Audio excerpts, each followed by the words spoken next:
keeping the peace, keeping the joy, keeping the love. Oh, Lord, thank you. Let's start off great win. I think we needed it the way we achieved it, where we attained it. It was great. Let's make point of the second half. I think the defense played phenomenally well. Second half, all the kids were in shape. We didn't look like we were exhausted, tired. Thank God for our conditioning. Penalties, did a great job on that as well as the team as a whole. Specialists performed well, as expected. And overall, thank God for the W. Freshman impact. Started 2 true freshmen on offense in season opener. First time in school history, Draylon and Jordan. Also, Micah Hood, specialist, was Hood, another redshirt freshman, Tajay McCoy. TV ratings, 4.8 million viewers, peaked at 5.6 million. That lets you know that our fan base is real. Our fan base is real, and whether you like it or not, you want to see it. And I'm thankful I feel as though we have one of the best, if not the best fan base in the country. Highest increase, over 49%, last 7 seasons. Big 12, Shador, in company with Patrick Mahomes, the last 20 years, 400 passing yards, 4 touchdowns, back-to-back seasons open. Jimmy Horn was phenomenal. 198 yards. I'm upset that I didn't know, because we'd have got him 200, but if he'd have caught the ball on that one, he probably would have had 260. I love my Jimmy, man. Everything about him. God, I love it. Travis Hunter is Travis. 131 snaps. Showed no signs of tiring. He is who he is. He is the definition of him. 31 NFL scouts, represented 19 teams on Thursday. Most scouts in attendance at CU history. And our man, Xavier Weaver, made the 53-man roster, and that's not an easy task, especially with the condition that he suffered at the conclusion of the season, man. So I'm proud of him. Let's go. Hey, Coach. Brian Howell, the Bullet of the camera. Okay, I don't mind, Brian. Can we start off from now on with one of the ladies? Just being gentlemanlike. You could go then, but from now on, we're going to start off with one of the ladies. Let's go. We'll start now. There you go. Nikki Edwards, CU Sports Report. How you doing, Coach? How you doing? Nebraska week. Yes. Rivalry. Yeah. Last year, there's a lot of hype. You said It's always a lot of hype. Yeah. You're going to Lincoln this year. How personal is this matchup? What Well, should we expect? First of all, I have a ton of respect for Matt Rule. He's in, I call it our class of coaches. We all, took on a tremendous task that year, along with Coach Dillingham and several others. So I feel like we're a fraternity. So I root for that class of head coaches that came in that year. He was a professional, did a phenomenal job, maybe not the job that he aspired to do, but he has a ton of experience, and I love what he's accomplished in his college coaching career. So I look for them to be physically tough and posing, and try to run the football. They have a freshman quarterback that had a pretty good day last week, but we got to do what we do. We got to go in there and do what we're capable of doing. And I think we showed the glimpses of that in the second half of our first game against a formidable opponent. Hey, Coach. So a lot of times coaches will say that the most improvements made from that first game to second game. Curious if you believe that, first off. I don't know who said that. Okay. A lot of coaches say that, but Who? It is written? It is written. yes, it's right. I don't know where that said. I don't know where. But anyway, my question would be, as you watch the film of this last week, what are some of the biggest things that this team needs to improve upon from last week? Well, I think we improved upon in the second half. I think we corrected a lot of things in the second half. We were able to contain the run a lot better, play solid gap control. Chidozie did a phenomenal job up front. Linebackers got to the point of contact and they made the plays. And I think the secondary is pretty darn good. We just got to not give up short passes. That we just got to be a lot more physical, a lot more on point, and understand down and distance. I noticed you brought the whole team to the Stampede on Friday night and then had Yeah. the whole team on the sideline, or I guess on Wednesday, and then the whole team on the sideline on Thursday. What was the thought process behind that? I wanted to bless them. The whole team has been doing a phenomenal job of preparing one another, all for one for all. I love them. The walk-ons, the guys that the OBs, the original buffs, everyone, man, they've done a wonderful job. So I just wanted to reward them. I don't know if we're going to continue that because that sideline is really small and it gets crowded. And we try to go over everything, the significance of you guys over here and you guys over there, and we go back and we see guys everywhere. So it's kind of tough because you don't want to get upset at just people standing around. You really want them to use them in some capacity, but it's tough when you have a short sideline like that. But I wanted to bless them. They deserved it. Hi, Coach. There she go. Taylor Sadowski, SI. When it comes to games, we get to see that physical toughness, but when it comes to that mental toughness, like what are we not seeing in practice and in those games too? Well, we always start off with a morning message that kind of directs their path to where they should go. It could come from another team or what transpired. And it's a lot of situations that Coach Pollock places up on the big screen to let us know what happens if we block a punt and it goes past the line of scrimmage. We want to prepare our guys in all aspects of the game. But the mental part of it, we may stop practice right in the middle and put them on the line and condition them and try to fatigue them a little bit to see how they respond then right after the fatiguing. So it's a lot of things that could occur in a game. Sudden changes. Now you just throw the offense or the defense out there. We prepare our butts off for anything that could possibly happen in the midst of a game. Hey, Coach, how are you? How you doing, sir? Good. Troy Finnegan, CU Sports Report. I've got two for you. First, Dylan Raiola is making his second start. Does playing an inexperienced quarterback change the way that you want to kind of attack? You attack weaknesses. I don't know if you attack inexperience. If that's a weakness, so be it. But the kid made some darn good throws, some pretty good plays. They did some consistent things that we knew they would do within their offense. Phenomenal game. I mean, it started out, back and forth a little bit, but they went ahead and did what they needed to do. But I love what he showed in his first college game ever. I love what he showed. And my second one, are you doing anything special in practice this week to prepare for the atmosphere of the crowd noise? Yeah, we started that today. Most definitely. Great question. Hey, Coach, John Treach, KUSA. How you doing, sir? Doing well. Beyond your game plan, how much do you appreciate how much this means to the fan bases, not just now, but for generations, this rivalry? I can't speak for generations, my man. I'm just happy and thankful that we are here right now. We're going to dominate the day as best as we can.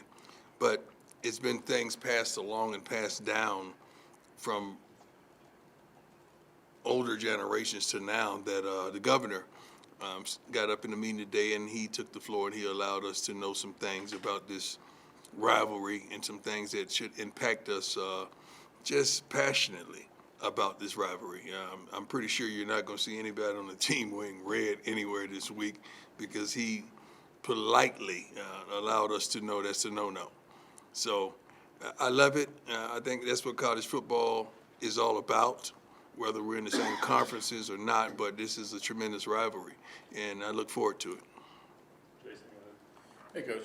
Jason Jones, Sports Illustrated. I just picked up on something that I'd love to give you a chance to comment on. Give me a chance to comment on. big Here difference. comes the big one. Yeah, no, you'll like this. Okay.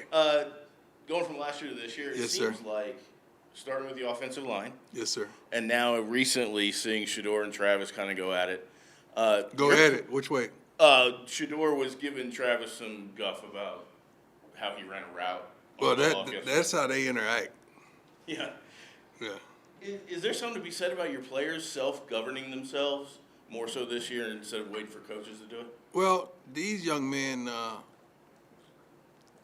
they got love for one another. That's number one. Number two is they bonded tremendously. They're depending upon one another. And the majority of these guys, even the two that you mentioned, they have plans to go in pro. So they really want to take it up a notch, and they're going to really hold each other accountable.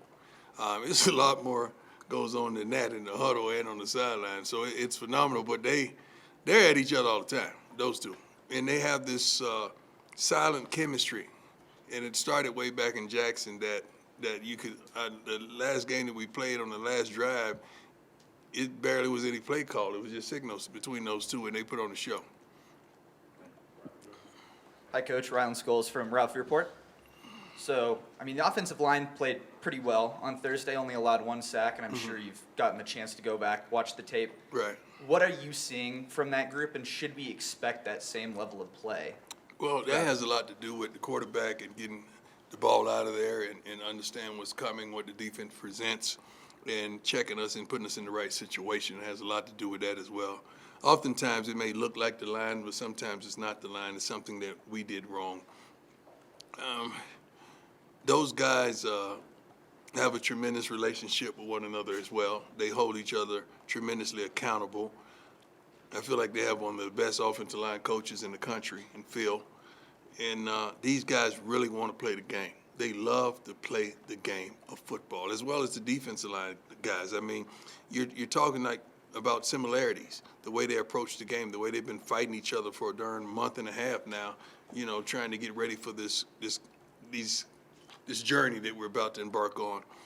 But I love what I'm seeing, man. You know, I just wish we could turn it up, be a lot more physical on the run, demand that. We dominate our assignment on that particular play so that we can consistently run, because we have several backs that can flat out do it, and I can't wait to. You guys get to see the best of them. But we got to take what the opposing defenses give us. And they were vulnerable regarding the pass a week ago, so we had to do what we had to do. Scott Proctor, the Colorado coach. How you doing? How you doing, sir? I'm doing well. Kind of piggybacking off of that, you mentioned Thursday after the game that you wanted to see Micah Welch in there at the end until NDSU scored that late touchdown. Yeah. How likely are we to see Micah this weekend, and how similar or different you think the running back touches are going to be divvied up? The game kind of dictates that, and situations dictate that. We know which backs are good at this, or good at that, or not good at this. The main thing about the youngsters, pass protection. You got to make sure, because Shador's doing a lot of checking off up there, and you got to make sure they're ready to protect. And we know Micah can run his butt off. He is physical, he's abrasive, he's abusive, he is unbelievable with the ball in his hands. And we hope that we could get that, but we have several backs that can do that, man. And we're hoping that we could run the ball a lot more successfully.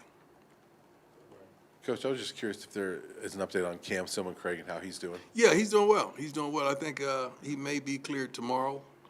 We're praying so, because he's one of the bona fide leaders of the defense, leaders on the team, and his passion is second to none. He's second to none, the way he plays the game. And when he goes down, there's definitely a deficit in our secondary as well as on our defense. He's the communicator. He and Shiloh, but he's even more of a communicator than Shiloh is at some point. And if I can ask a follow-up on that. Yes, sir. Savion Riley came in and I thought played pretty well. Yeah. What did you think of how Savion stepped in that Well, regard? we all got work to do. I certainly have work to do. So Savion has work to do, but he came in and he did something that he didn't prepare for. He didn't prepare to be the down safety. He's really the free, you know, with Shiloh. But we felt better about going on with Savion in there, and he stood up to the test. So we're proud of him. So now he prepares for both, because you never know. But thank God we got that kind of depth that we. I'm not going to say we didn't miss a beat, because Cam is phenomenal, but Savion did a great job. Coach, Jack Carlo with the Buffalo Jack, how you doing, sir? Good. How are you? Good. Wanted to go back to, you mentioned the true freshman getting playing time earlier. Yes, sir. We saw Draylon get a couple touches early. Just how much of a priority is that for your staff to get some of those freshmen, just get their feet I wet don't think early? it's a priority. I think it's how the game is laid out. Like, we kind of play the game before we play the game. So when you're game planning plays and you go to an empty package, because Draylon is just like a running back as well. You got to understand. So the opposing team may not change personnel because he's just like a running back, and that gives you an advantage if you're in man and they motion him out and he's a receiver on a linebacker. That's going to be a problem.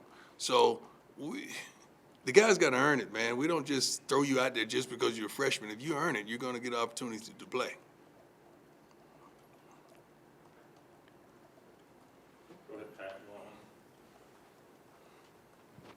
Hey, How you Coach. doing, sir? Good. How you doing? Pat Graham, Associated Press. Two-parter. I know you don't like two-parters, but I'll do first one first.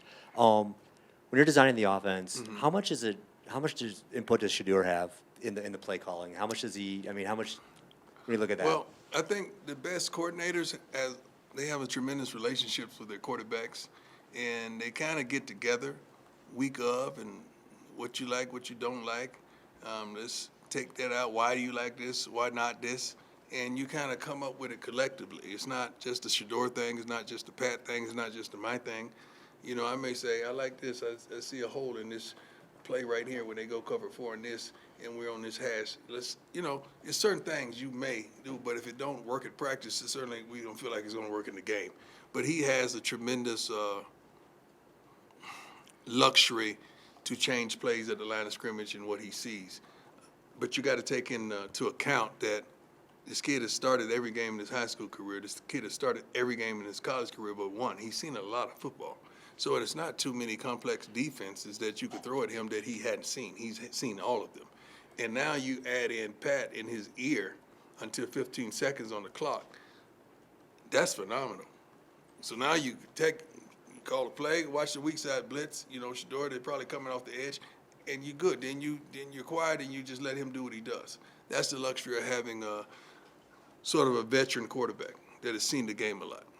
And then the second part of that would be not really part of that, but you were teasing all year about the new uniforms. I guess we saw them. What'd you think? What I think? We wore them. That's what I think. We wouldn't have worn them if I didn't love them. I love them. I love them. I'm going to give Smitty all that credit. Smitty did a phenomenal job. Yeah. The guys look really good. They look really good. A couple more, go ahead. Coach Leo Rivera with ScoBuff Sports.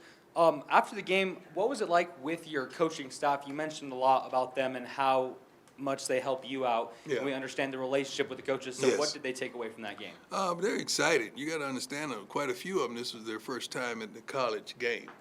So they had never been on the sidelines coaching in a college game. They've been in the NFL. So it was phenomenal for them. But, you know, after the game, everybody just dispersed and go their separate ways because you got kids, you got family, you got everybody in town that you're trying to entertain, and you're just trying to put an exclamation mark at the end of the sentence. But overall, everybody had a great time. It was challenging, you know. You got to believe what you see. And sometimes you want so much for these kids, and they may not do what you want them to do, but you got to believe what you see and go with it. Go with what you saw, so it won't damage us in the long run. But overall, we're excited about especially what they did in the second half. Go ahead, Matt, last one. Hey, Coach, you spend all winter, all spring, all summer building the team. You're big on visualization, knowing what's coming. How much for you is taken out of evaluating game tape versus what you saw in practice? And did anything surprise you here? Oh, great questions. Great questions. Normally, what you see in practice is what you're going to see in the game. It's very rarely do a kid practice like garbage and get opportunity to play like garbage in the game. Or it's up to us. We can't put them in that situation. We have to put these kids in a situation to succeed. That's what constitutes a really good coach. And we're trying our best. We got a lot of talent, we feel. We have guys that are very versatile. We just got to make sure they're in their capacity that they could be successful. And we can't put them out there in any other capacity. The other one was, that also applies to the coaching staff Right. too, right? I mean, Right. you made a lot of changes. How did you feel they handled the responsibilities Awesome. and then came back to the table after evaluating their own position? Awesomely, I mean, it wasn't just that game, it's the preparation and through the course of the spring as well as fall camp, you kind of look and you know what you got. It's not a surprise that's going to be ta-da during the season. It's not a surprise. You kind of knew this Jack in the Box was in there. It's going to pop up, okay, with the right amount of pressure. And when things starting to turn, it's going to pop up. So I love the staff, man. I love their not just experience of football, but their experience in life with men and young men. I love the way they handle certain situations. I really do.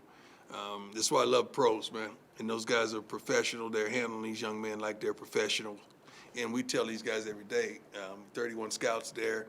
We had, I think, several scouts that practice today, and that's an everyday thing. How could you not want this? How can you not want to be a part of this? How can you not want to perform for this? If you say you want to go to the NFL and you got guys out here every day that can make that happen, what else do you want in life? So that's where we are. And I'm proud of the coaching staff as well as the young men and the support staff. All right, thank Thank you all. God bless. All of you. God bless.